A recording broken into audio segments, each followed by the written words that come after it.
The Pitt Panthers entered 2023 with some varying levels of expectations by all the people that I've seen out there. However, when you take a look at the surface level of this Pitt team, they're coming off two very, very good seasons, and 2023 should be another pretty solid year for this program. However, it's going to be a difficult schedule to navigate, and they're losing a lot of key contributors, especially on the defensive end. So, will this Pitt team continue to impress in the ACC, or is this going to be a team that's going to take a step back in 2023? What's up, Tailgaters? My name is Tailgate Nate, and welcome to my channel. I'm predicting all 133 FBS level college football teams this summer, which means I am doing your favorite team. So hit the subscribe button and ring the bell so you know when that video gets uploaded. But there are more ways than that you can help me support my channel. You're doing one right now by watching the video. You can do more by liking, commenting, subscribing, and anything else you can think of to help me support my channel. Because, hey, whatever you guys are able to do, I would greatly appreciate a lot. Let's talk about the Pitt Panthers in 2023. Oh, before I do that, though, as of recording this video, I am just shy of 1,000 subscribers. If we've already gotten there, thank you so much for the support and growth on the channel as of late. But if not, continue to hit that subscribe button. I'd greatly appreciate it. Now let's talk about the Pitt Panthers in 2023. Hey, how do preview predictions work this year? We're going to go through a roster overview, look at who the team lost, who's coming back, and who's coming in through the transfer portal and recruiting class, as well as taking a look at the 2023 Pitt football schedule and giving it a game-by-game preview and prediction. So without further ado, let's talk about the Panthers in 2023. Taking a look here at the roster, starting out with, of course, the most important position on the field. It is the quarterback room.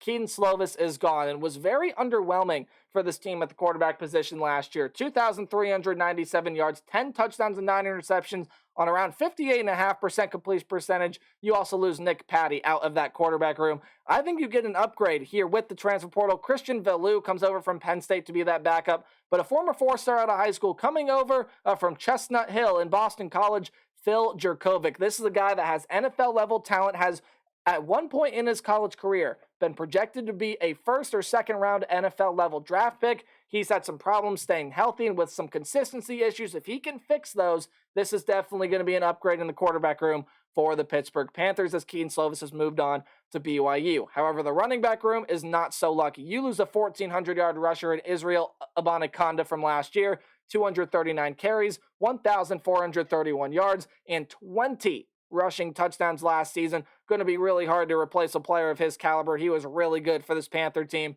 And you also lose Vincent Davis, who was your third leading rusher last season. Rodney Hammond is a guy that does come back, and I do like his game. I think he can be a pretty solid number one if he does end up getting that starting job. 459 yards and 5 touchdowns for him last season. However, Derek Davis does come over as a transfer from LSU, former very highly rated 4-star out of, again, I just said LSU, but a 3-star rated transfer according to 24/7 Sports. He'll be a solid option in the running back room for this Panther team, as well as some other names that are not on this board. Now, in the wide receiver room, again, some really good talent does leave. Jared Wayne, your leading receiver last year, 60 catches, 1,062 yards, and 5 touchdowns for him last year. He's going to be gone, as well as Jaden Bradley, who had 10 catches for 130 yards, 2 touchdowns last season.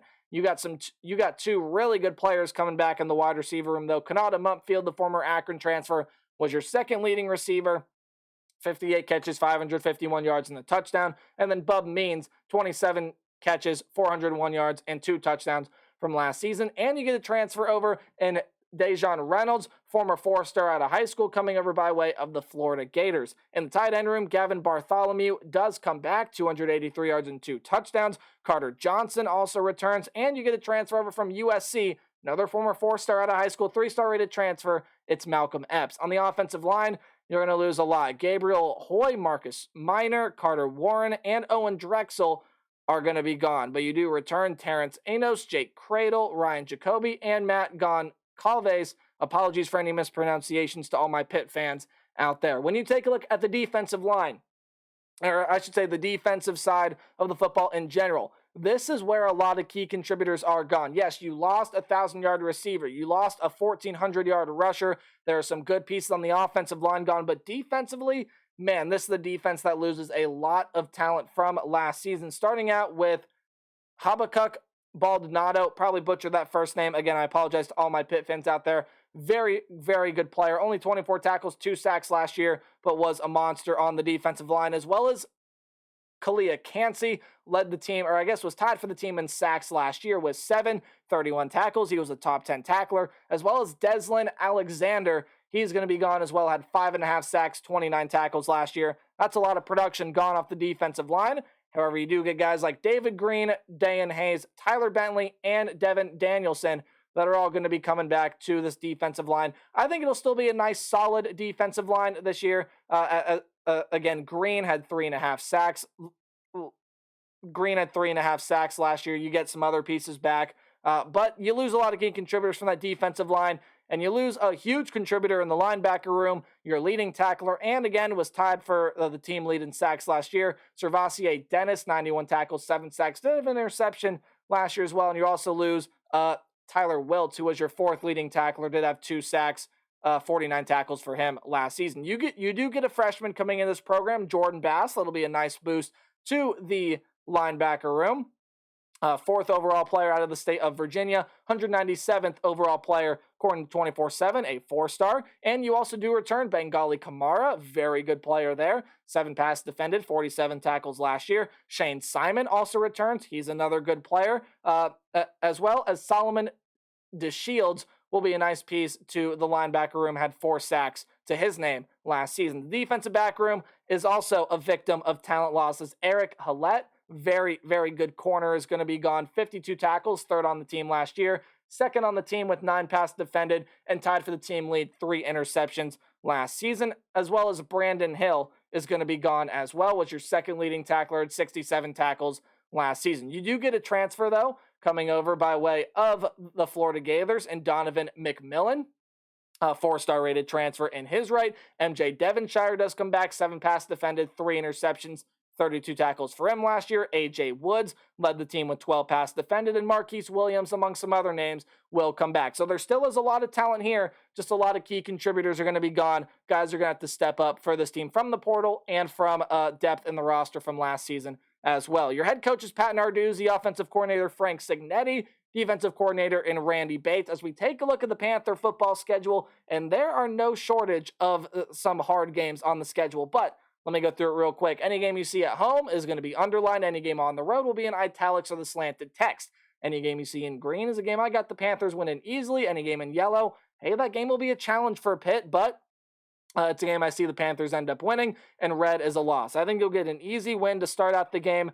I think you'll get an easy win to start the season, my apologies, against Wofford. And then I also think you beat Cincinnati as well. Cincinnati is losing a ton of talent from last year. Of course, their head coach, or I should say former head coach, and Luke Fickell is gone. So Scott Satterfield comes in, a former ACC coach of his own right, coming over by way of Louisville. And Cincinnati joining a brand new conference in the Big 12. I think Pitt's definitely the more talented team. Now, Cincinnati has played with the big boys before, but I think it's going to take time to adjust to having that Power 5 label next to your name. Along with all the talent that they lost, I think this will be a win here for Pitt. But West Virginia is up here next. Do not underestimate the talent on this West Virginia team. Yes, Neil Brown probably has the hottest hot seat out of any coach out there, and if you want my personal opinion, I do not think he is the right man for the job. However, West Virginia is going to be competitive this season, and I think the Mountaineers are going to pull off at least one game this year that surprises some people. My personal belief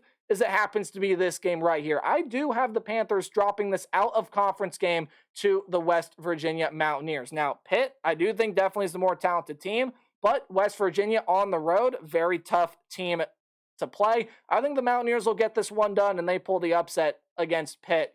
And then I think you pick up your 2nd straight loss here against North Carolina. Now, it is a winnable game if Phil Jurkovec can stay healthy. He's got a lot of weapons out there, as that was the North Carolina defense that was just abysmal last season. However, when you take a look at the Tar Heels this season, that defense should end up getting better, even with all the talent they lose. And that's an offense led by a Heisman-caliber quarterback in Drake May. Even though he loses the top 2 leading receivers, there's a lot of talent there. I think the offense will be too explosive early on in the season as Pitt is trying to fill those defensive holes, find those guys to step up, make some plays. I think that North Carolina offense will be too aggressive, too explosive, and they will hand Pitt their 2nd loss and 2nd straight of 2023. But I think the Panthers will bounce back nicely. They're going to go on the road in Blacksburg. Very, very tough place to play.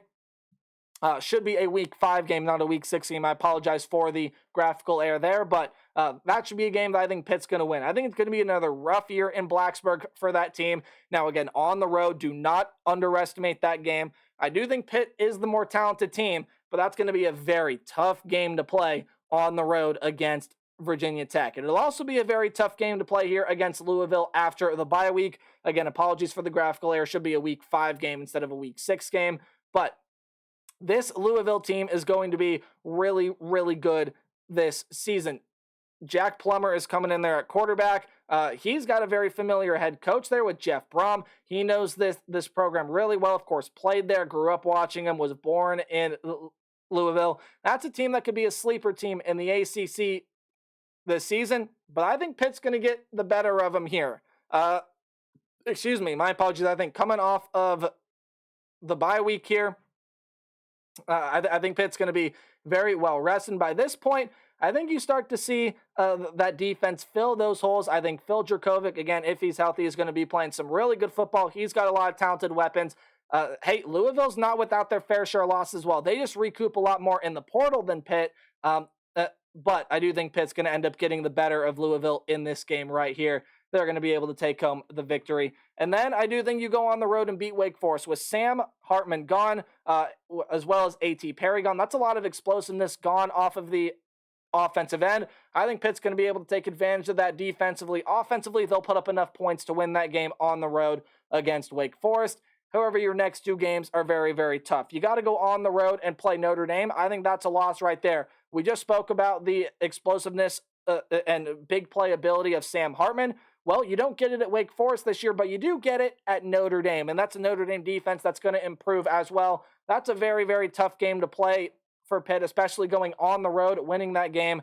I think Pitt's going to be able, I think Notre Dame's going to be able to win that game there. Sam Hartman makes too many big plays, and that defense for the Irish steps up. And then I also believe you are going to lose to the Florida State Seminoles as well. That's going to be a really good Florida State team this year. Jordan Travis has a lot of weapons offensively and defensively. They are loaded up as well. Those are 2 very, very tough games to play back-to-back. I think you end up losing both of them. Right now, you're sitting with a record of 5-4 through 9 weeks now. But you do get a neutral site game against Syracuse. Now, Syracuse, very, very interesting team this season. When you take a look at the Syracuse Orange in 2023, there is some talent gone. Jahad Carter is transferring out, among some more talent gone off of that defense. There are some good pieces leaving that offense. However, that you got a lot of nice pieces in the wide receiver room and a returning quarterback in Garrett Schrader. I think this is going to be a very close back and forth competitive game. I could really see this one going either way, but I'm going to give it to the Pittsburgh Panthers here. I think, again, Phil Jurkovec, if he's healthy, but with all the talent he has in that wide receiver room, I think that offense at Pitt just a little bit better, and with what some of the pieces Syracuse lost defensively, I think Pitt's just going to be able to take a little more of an advantage offensively than Syracuse will, and I believe that Pitt defense will be up to standard here as well, and they'll be able to take home a close, tight win against the Syracuse Orange, a team I think is going to be very competitive this year. Hey, playing your former team here is always a motivating factor. Phil Jurkovec is coming. Boston College is coming on the road to play Phil Jurkovec with his new team, the Pittsburgh Panthers, and I think they are going to lose that game. I think it's going to be a struggle for the Eagles in conference play this season. Pitt picks up a win there, but then you lose your regular season finale against the Duke Blue Devils. That's a team returning a lot offensively. Riley Leonard and company are going to be a very, very good offense. Defensively, that front 4 is going to be good. Back 7, yes, it has some questions, but I think that offense will be too explosive for Pitt. On the road, that'll be a tough game to play. I got Pitt going in 7-5 this year. Wouldn't surprise me to see this team get more wins. I think they definitely improved that quarterback position, but defensively, I think a little too much talent left off that defense this year for them to be able to overcome fully. So I got them regressing a tiny bit, but again, expect this Pitt team to still be really good this upcoming season. Let me know your thoughts on the Panthers in the comment section below. And hey, as always, remember to play hard but tailgate harder. See all you guys in the next video. Goodbye.